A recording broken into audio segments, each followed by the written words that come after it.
자기소개라고 하면 태어난 고향. 고향은 전남 강진이 고향이에요. 바닷가 마을에서 태어났고 강진에서 이제 중학교까지 졸업을 하고 서울로 이사를 갔죠. 서울로 가가지고 뭐 이제 야간 고등학교도 다니고, 그래갖고 대학교에서 이제 청강을 좀 하고, 옛날에는 고등고시라고 그랬어요. 요새는 사법고시라고 그러고. 그런데 그게 나하고 인연이 안다. 그래가지고 내가 처음 맞닥뜨린 게 1960년 이제 4.19였어요. 4.19 혁명. 그때 이제 그 고대생들하고 청계천으로 막 돌팔매질하고 같이 어울려 다니고, 지금 같으면 청와대지 경무대. 그저 학생들하고 어울려 함성을 지르고 이제 반독재 민주화 투쟁이다 해서 그 대열에 합류하다가 지금 서대문 로타리에 그 농협 중앙의 맞은편에가 옛날에 부통령 이기붕이 집이 있었거든. 그래 이제 동지들하고 가서 누가 먼저 불을 질렀으니까 불길이 치솟아서 우리들이 가서 같이 때려 부수고 불을 지르면서 이제 4.19하고 인연이 맺어진 거죠. 4.19 혁명하고. 그러니까 이승만이 독재 12년 독재 비정을 과감히 때려 부수자. 그 민주화 운동을 하자. 그때도 좀 순수하고 치열하고 좀 격렬했었지. 장면 정부가 4.19 혁명 이후에 들어서고, 그때 이제 국회의원 총선거가 실시됐을 때 강진에 그 국회의원에 입후보했던 양병일 씨라고 있었어. 그 변호사 출신인데 그분 지원 유세 마이크를 잡고 다니면서 4.19 현장에서 겪었던 그 일,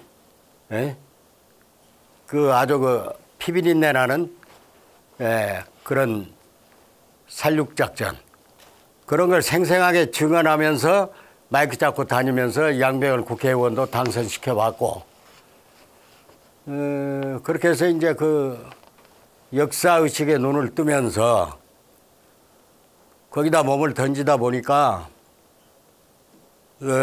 박정희, 그러니까 4.19 혁명을 짓밟았잖아요.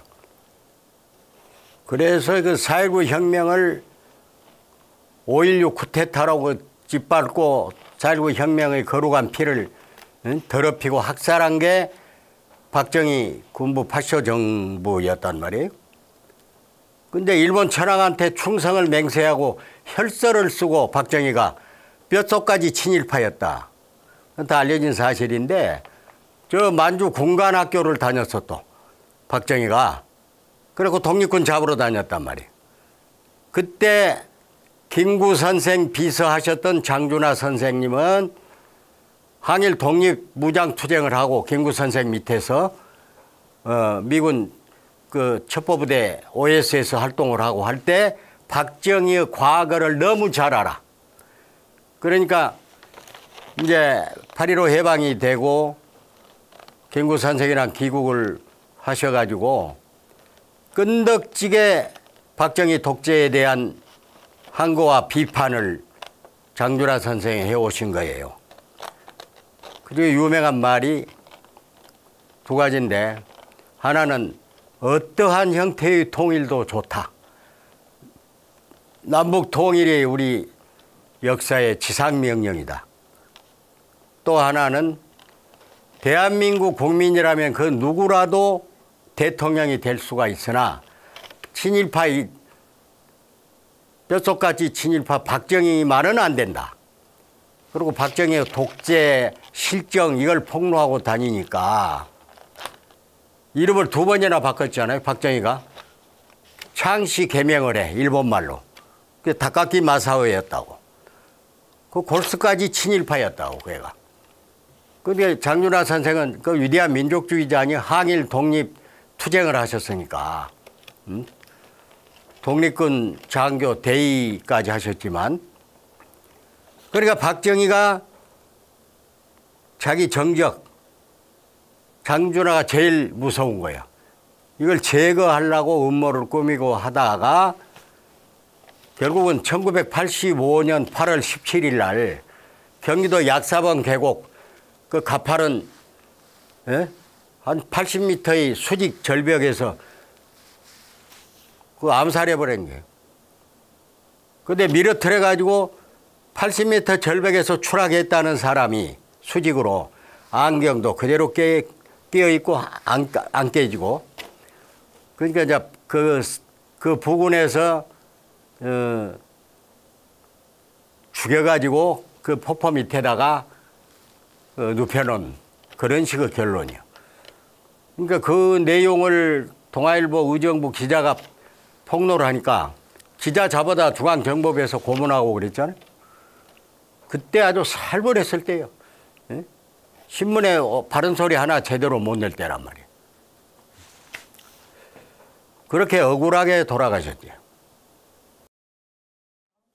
아, 그건 내가 경호 수행 비서를 했는데 우리나라 한국어 깐디라고 하는 유명한 머리부터 그냥 신발까지 하얀 두루마기까지 하얗게 수염을 기른 한국의 애언자, 민족주의자, 항일 독립 운동을 하셨던 또 교육자 함석헌 선생님하고 인연이 있어요. 함석헌 선생이 충청남도 천안의 씨알 농장이라고 전국에 농민운동하는 청년들이 모여들어서 올바른 민족의식, 그저 통일에 대한 교육, 반독재 민주화 투쟁을 해야 되는 이유, 그 당위성 이런 걸 교육하는 데가 천안 씨알 농장이고 또 한 군데는 강원도 고성군 간성면에서 한 해발 1000m쯤 가파르게 올라가는 데가 거기 우리 선배 동료들이 들어가서 땅을 한 10,000평 개간을 해서 평평하다 해서 안반덕 씨알 농장이라고 했는데 그 농장을 들어가서 한 3년 그 농장도 말하자면 그 해방구라. 응? 전국에 농민운동하는 애들이 청년들이 모여들었으니까 이게 항상 사법당국의 감시 미행을 당하고 있으면서도 그렇게 지냈는데 함석헌 선생님이 그 씨알이 소리라고 하는 잡지를 냈어요. 그래서 나는 옛날에 그 중학교 다닐 때부터 그 난해한 그 논문은 못 읽어도 우리 삼촌이 가지고 다닌 사상계라는 책 중에서 함석헌 선생이 한국어 깐디라고 하는 분이 순 우리 한글로만 쉽게 풀어서 역사에 대해서 민주주의에 대해서 그 민족에 대해서 써놓으신 거를 반이나 이해를 하면서 중학교 때부터 사상계를 읽었단 말이에요. 그런데 함석헌 선생하고 그 강원도 씨알 농장을 한 3년 하다가 그 작전 지역이 되면서 군인들이 들어오게 되니까 그때 68년 1월 21일 김신조 무장 난파 간첩 사건이 있었다고. 예? 68년도에. 그래갖고 예비군이란 제도가 그때 생겼어. 김신조가 자기 부대들을 데리고 청와대 500m까지 북한산을 숲길을 뚫고 내려오잖아. 군데군데 초소가 있어. 그 한국 군인 경찰들이 정지, 암호. 그러면 김신조가 높은 사람이 시차로 왔는데 어디다 대고 정신 똑바로 차렷 열중시 하니까 꼼짝을 못하고 그 위세에 눌려갖고 당했어. 청와대 500m까지 왔지 않아. 박정희랑 대통령 했던 그 요인들 전부 죽이려고. 그래갖고 이제 그 군인들도 경찰들도 한 10여 명 죽고 김신조 그 일당도 죽고 김신조는 살아남아갖고 지금 목사하고 있다고 그러죠. 그러니까 그런 인연으로 함석헌 선생하고 농장을 3년 했고, 그 장준하 선생은 옛날에 사상계만 보고 존경하고 사숙하고 하다가 함석헌 선생 댁에 가니까 사전에 봤던 인물이 거기에 앉아 계시는 거야. 그 장준하 선생님이. 그때가 72년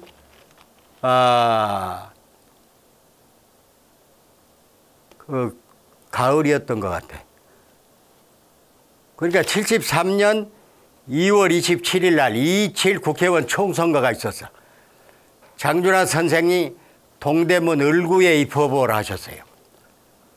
그 전에도 국회의원에 나오셨는데 박정희 욕을 하니까 밀수왕초고 독재자라고 친일파라고 하니까 감방에다 집어넣어버린 바람에 옥중 출마를 하셨어. 함석헌 선생이 흰 도포자락 날리면서 주먹을 쥐고 이런 민족주의자 진짜 애국자를 당선시켜야 된다 해갖고 옥중에 가뒀는데도 당선이 된 거 아니야.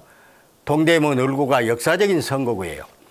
그래갖고 73년 2.27 총선거 때 내가 참관인으로 들어간 거예요. 부정투개표를 하는가. 근데 선거운동 기간에 그 추억에 남는 거는 동대문 청량리 그쪽에 조그만 여관방 하나 초라한 거 얻어놓고 상해에서 그 임시정부에 걸었던 태극기, 피로 얼룩진 태극기를 김구 선생이 장준하 선생한테 자기 비서에게 넘겨준 거예요. 그 역사적인 태극기를 싸구려 여관방에 걸어놓고 라면이나 끓여 먹으면서 자발적으로 젊은이들이 모여갖고 선거운동을 한 거란 말이에요. 근데 부정투개표로 몰표를 쏟아내니까 그걸 적발해가지고 선거 투표함에 들어누워서 그거 못하게 투표 정지, 개표 정지, 이걸 사고표로 기록하고 넘어가야 된다. 김일성이도 이따구 선거를 안 할 것이다. 이따구로 하려면 가위바위보에서 하든지 니들이 알아서 해라. 응? 이건 선거가 아니다, 이게. 그래갖고 박정희 이제 대통령을 욕을 하고 했다 해서 이제 그때도 정법에 끌려가고 정법하고 인연이 많아요. 갈 때마다 뭐 그냥 많이 맞으니까 여러 고문을 당하고 장준하 선생이 노력을 하셔가지고 제가 석방됐지만은 그런 인연으로 함석헌 선생님의 소개로 장준하 선생을 알고 경호 수행을 하게 된 거예요. 한 3년. 그러다가 이제 내가 그 고문 후유증이 심해서 몸을 가누지 못하니까 개헌청원 100만인 서명운동 할 때까지 장준하 선생님을 모시고 여기저기 다니다가 제가 이제 소위 병가를 받아가지고 강주에 왔다가 제주도 가서 요양을 좀 하고 올라왔는데 그때 장준하 선생을 그 산속에서 말하자면은 그 암살시킨 거예요. 그런 인연으로 함석헌 선생님 소개로 장준하 선생을 알았고, 그렇게 경호 수행을 하다가 내가 없는 사이에 사고를 친 거지. 암살을 시킨 거지. 그럼 같이 죽었거나 같이 살았거나. 근데 100사람이 지켜도 한 사람은 도적을 못 막는다는 말이 있잖아요. 암살하려고 호시탐탐 노리면 언제 어느 빈틈을 이용해서라도 저격할 수 있고, 산에서 그렇게 죽여서 눕혀놓을 수도 있고. 아직 그 사건은 미궁으로 남아있어요. 이 살인에 가담한 사람들이 양심 선언을 하고 나오지 않기 때문에 지금 미제 사건으로 남아있다고. 김정기 그 후배들 만나게 된 거는 75년도예요. 왜냐하면 이 친구들이 74년에 민청학년 사건으로 구속됐다가 1년 살고 석방이 됐거든. 석방이 됐을 때 69년 삼선 개헌 반대 때부터 같이 반독재 투쟁을 했던 강주의 인권 변호사들, 홍남순 변호사, 윤철아 변호사, 이기용 변호사, 그 다음에 박성무 전 국회의원도 있었고 그렇게 활동을 하고 있었는데 민청학년으로 갔다 1년 살고 나온 김정길, 이강 이제 이런 후배들이 홍남순 변호사 집에 자주 왔었다고. 홍 변호사가 무료 변론을 해줬거든. 거기가 강주에 모이는 아지트였다고. 그 운동권 홍남순 변호사 댁이. 거기를 가니까 민청학년으로 살고 나온 청년들인데 우리 박대정 선생님이 민주화 투쟁을 하셨고 옥고도 치른 그 선배이니까 자네들이 인사를 하소. 그래가지고 이제 김정길부터 알게 된 게 75년. 그러니까 그때 그 민족 시인, 저항 시인, 그 유명한 그 김남주 시인이 지금 강주 동부경찰서 옆에서 카프카라는 이름의 서점을 했거든. 그 민청학년 출신 애들이고 강주 운동권 애들이 그리 모여서. 그럼 김남주 시인하고 나하고 둘이 자취하고 있었고. 거기 그렇게 모이는 그룹 중에서는 내가 이제 제일 좌장 연장자니까. 그러니까 사회과학 서적들을 금서로 된 것들을 나누어 있고, 예?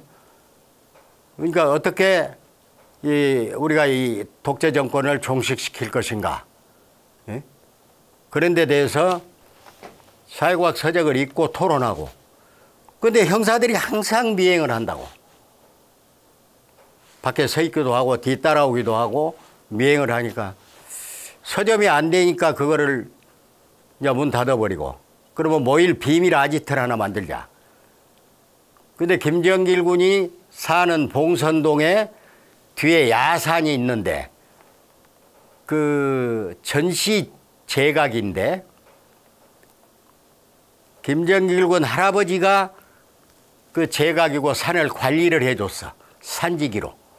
근데 할아버지가 돌아가시니까 그 방 2개짜리 아늑하고 깊숙이 숨어 있는 이게 아지트로 사용하기 좋겠다. 그 각자 흩어져서 거리 또 모이고 그러다 보니까 자유스럽게 토론할 수 있는 해방 공간이고 아지트였단 말이에요. 거기가 봉심정이 마음 놓고 노래도 부르고 북장구도 때리고 풍물놀이도 해보고 거기서 이제 토론이 되는 거예요. 그래서 그 봉심병 출입한 게 이제 주로 김남자와 나하고는 붙박이로 자취하면서 지냈고, 그다음에 이제 강주에 이제 학생운동 했던 애들, 대학 다니다가 뭐 구속당하고 살고 나온 민청 애들이 거의 그쪽으로 왔고, 강주에. 거기에는 이제 그 김남주, 이강희, 김정길이는 자기 집이니까 그쪽이, 윤강옥이, 나상기, 최철이, 그 민청학년 강주 옥고 치르고 나온 그 몇몇을 다 오고, 그 밑에 이제 지금 시인 이거 문창과 교수지, 그 박몽구, 박성면이, 전용호, 이제 그 아래 그룹들이 우리하고 토론도 하고 자기들끼리 모여서 토론 공간을 만들기도 하고, 그래서 거기가 아주 유일한 해방 공간이고 아지트고,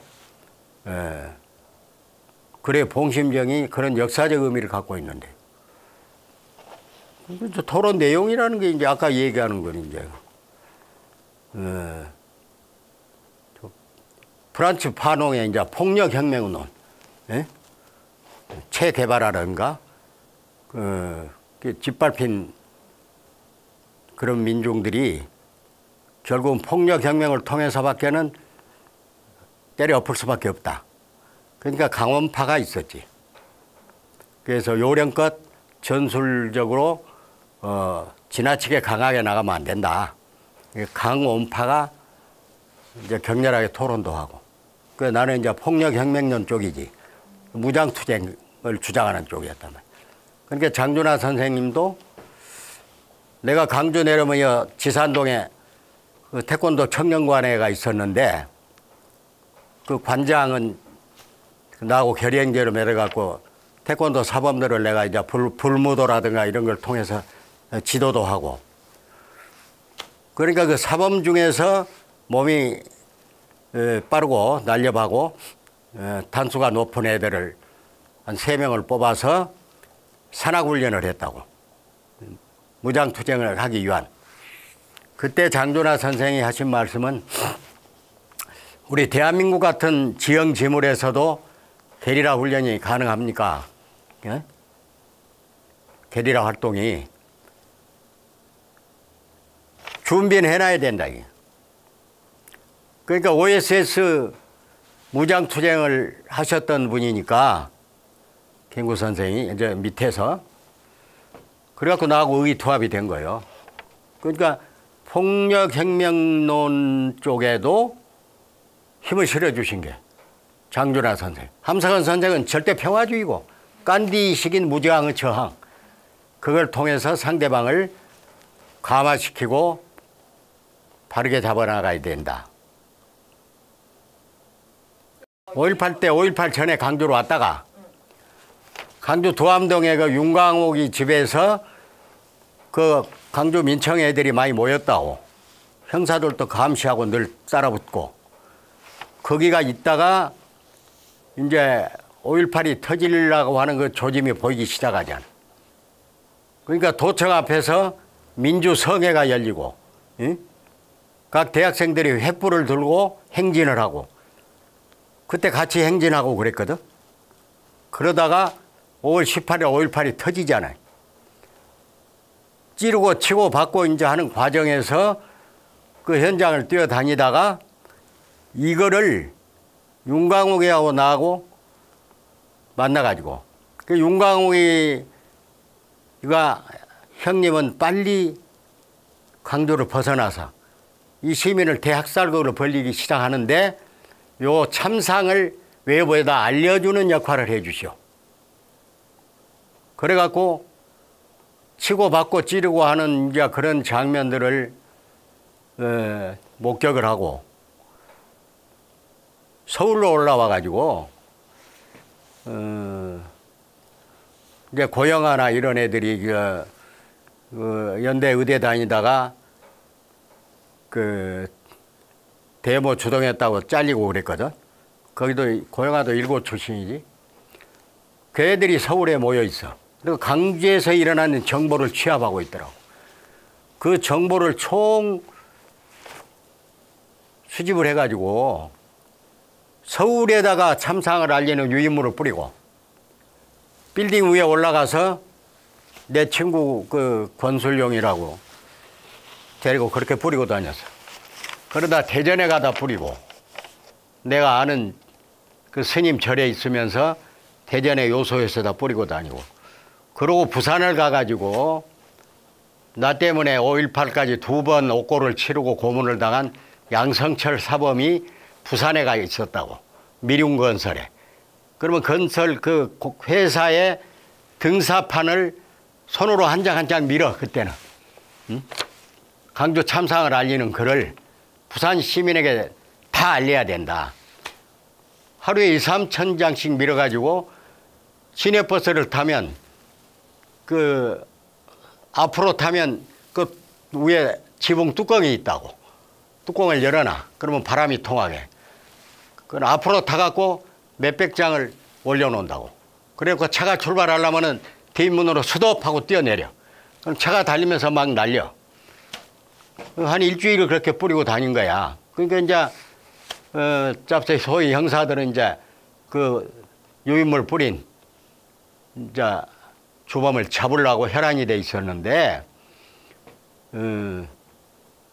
그때 양사범이 그 자취하는 집 주인 마루 사이로 집 주인이 앉아 있었는데 우리가 그걸 의식을 못하고 문을 열어놓고 맥주를 마시면서 야 오늘은 3,000장 뿌렸는데 내일 조금 더 뿌리자. 좀 이따 가서 밀자. 날새기로 강주 참상을 알리자. 강주에서 한 6,000명 정도가 학살당하고 부상당했다. 여대생 젖가슴도 대검으로 도려내고 초등학교 애도 쏴 죽이고 탱크로 밀어서 죽게 하고 이런 얘기를 이제 술 먹고 얘기하면서 약간 과장된 이야기도 흥분해서 이제 좀 뻥튀기도 들어가기도 하고. 그러니까 집 주인이 부부가 문 열어놓고 자기 방에서 맥주 마시고 있다 보니까 광주에서 있다가 왔다는 사람이 오늘은 몇천 장 뿌렸다, 내일은 더 뿌리자, 어마어마한 이야기를 하거든. 그러니까 우리가 2시나 될 때까지 팬티만 입고 앉아 맥주를 마시면서 얘기했는데 막 잠이 들었는데 부산지구 계엄사령부 군인들이 총 차고 워카 신고 방을 치고 들어온 거야. 에? 손들어라. 그러고 이불이고 뭐고 다 뒤지고 총 내놔라 말이야. 그래갖고 뭐 10여 명이 와가지고 집차 2대 가지고 와서 순간적으로 묶여가지고 부산지구 계엄사령부 중앙정보부지 그 지하실로 가가지고 엄청난 고문을 당하는 거야. 근데 거기 그때 고대 법대에 나온 최정진이라고 부산일보 편집부 기자를 했는데 김대중 총재 아들 그때 김홍일이하고 친구야. 김대중 씨가 미국으로 가 있고 할 때 김대중 씨 아들 생활비 다 대주고 했는데 김대중 내란 음모 국기 문란 및 내란 음모 사건으로 그 가담자 간부들을 전국적으로 수배해서 잡아왔다고. 그때 그 최정진이라는 사람이 나하고 같은 방에 있었다고. 그러니까 내가 하도 고문을 많이 당하고 갔다가 밤에는 그 집어 던지고 하니까 이러다가 박 선생님 돌아가시게 생겼는데 뭐 밥도 못 먹고 기어다니고 그러니까 유언을 남겨주시고 내가 석방이 되면은 연락할 때 그러면 장준하 선생 댁 주소하고 전화번호 우리 형제 조사 전화번호 이런 걸 알려주고 거의 밥도 못 먹고 기어다닐 정도. 그 뒷날 되면은 박세정이 나와 그러면 또 까만 세단으로 가가지고 지하실에서 집중 고문을 그렇게 당한다고. 그때 죽는 줄 알았다고. 그래서 이제 그 5.18과 인연이 강주에 참상을 알린다고 그러다가 그건 참 회상하기도 힘들어. 성기를 다리 밑돌에 놓고는 응? 빨갱이들이 일으킨 사건이 5.18이다. 너 이 새끼 너는 너희 어머니 오빠 외숙님의 아들이 빨갱이 두목을 했지 않냐. 빨치산 활동을 하다가 2분이 처형됐거든. 우리 국민학교 때 울고 따라가고 그래서 경찰이 포송줄 묶고 가면은. 그러니까 내가 군대 갈 때도 공군사관학교 가려고 그랬는데 연자제로 묶여서 못 가는 거야. 그러니까 5.18까지 5번 옥고를 치를 때도 들어가면 꼭 지하실로 데리고 간다고. 이 새끼 또 들어왔네 이 빨갱이 새끼가 이게. 그래갖고 많이 당한 거예요. 그러니까 봉심정은 책에 그거 내용이 다 나오잖아요. 예? 다 읽어봤을 거 아니야. 그러니까 거기가 민주화 운동을 하고 반독재 투쟁을 하자. 결국은 그렇게 해서 앞으로 민족주의, 남북 평화 통일까지도 우리가 가야 된다. 그것까지 외연을 넓혀가면서 그 이제 반독재 민주화, 예? 남북 통일 이런 명제를 가지고 모여서 비밀리에 비밀의 장소인 봉심정에 모여서 토론하고 학습하고 예?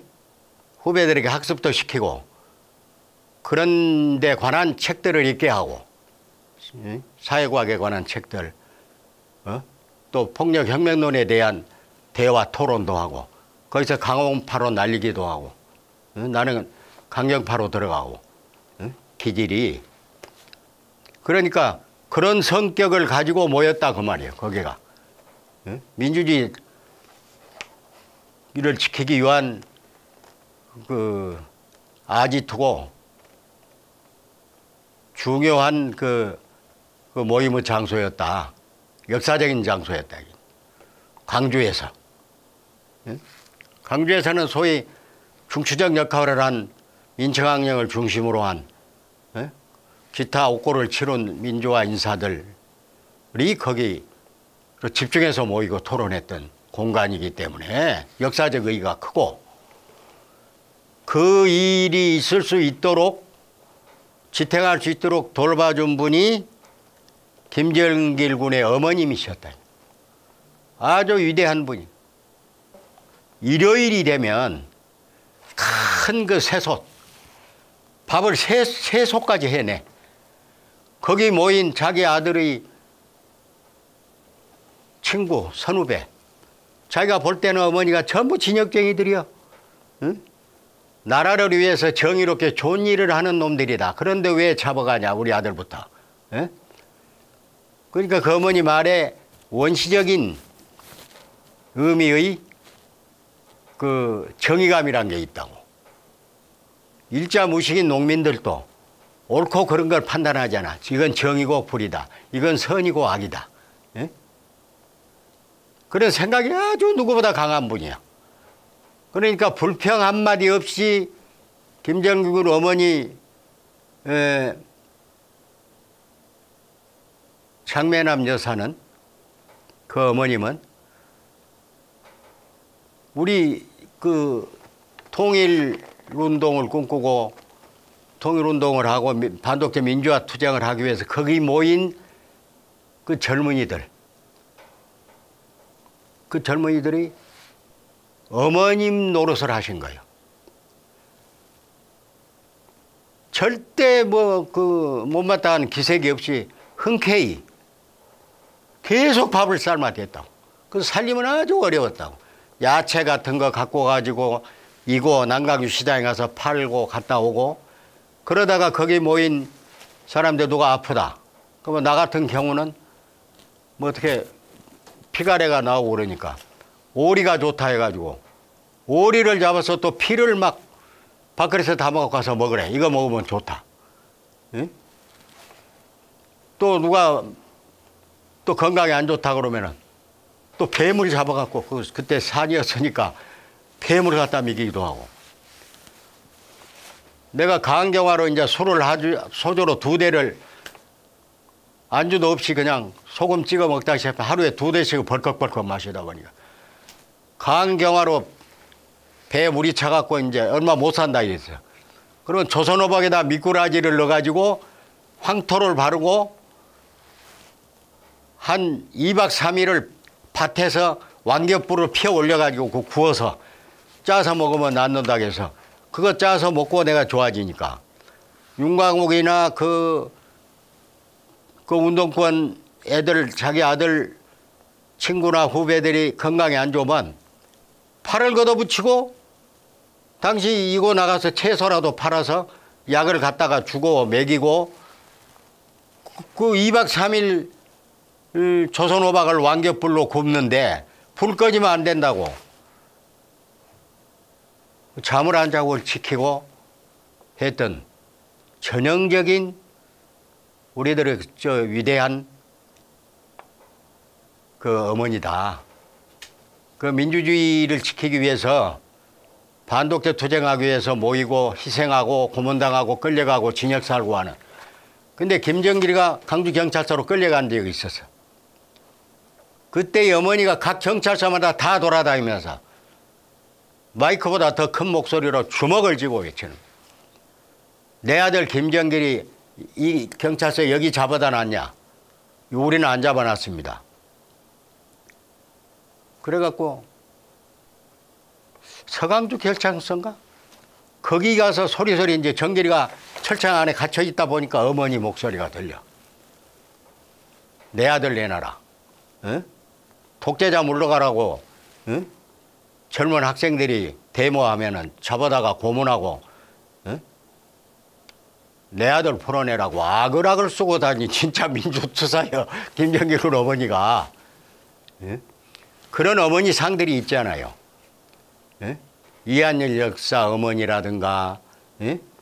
박종철이나 분신해서 죽거나 고문당해서 죽거나 하는 억울한 학생들의 어머니들이 또 다 그랬어요.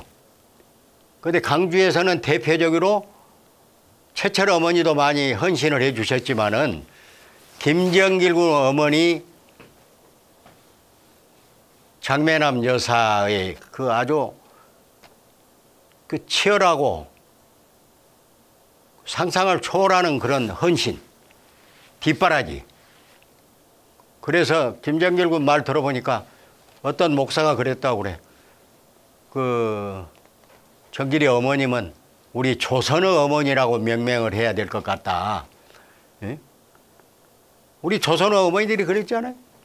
수천 년 동안 우리가 역사 반만년으로 본다면 외세가 한 1000번씩 공격을 했지만은 침략을 당했지만 우리가 단 한 번도 어느 민족을 침략해 본 역사가 없어요. 예? 평화로운 평화주의자들이었어. 우리 민족은. 그런데 수천 년의 역사 동안 그 가난과 갖은 고난과 박해와 그런 굴레 속에서 살아오면서도 끝끝내 올바른 가치, 정의로운 가치, 그걸 지키기 위해서 우리 조선 어머니들은, 한국 어머니들은 분고를 세신하는 마음으로 온몸을 던져 바쳤다 이 말이에요. 그런데 그것은 그냥 쉽게 또 간과돼 버려요. 의뢰 그러려니. 내 생각에는 김정길 군 어머니 장매남 여사는 지금 봉심정을 기념관으로 만들어보자는 그런 운동의 일환이란 말이에요, 이게. 거기에 작은 흉상이라도 어머님 때문에 우리가 그 자리를 유지하고 건강을 유지하고 비밀을 유지하고 그렇게 보람이 있는 일을 할 수 있었다. 그래서 거기에 그 김정길이 어머니가 아니라 우리들의 어머니다 말이에요. 예, 우리 모두의 어머니라.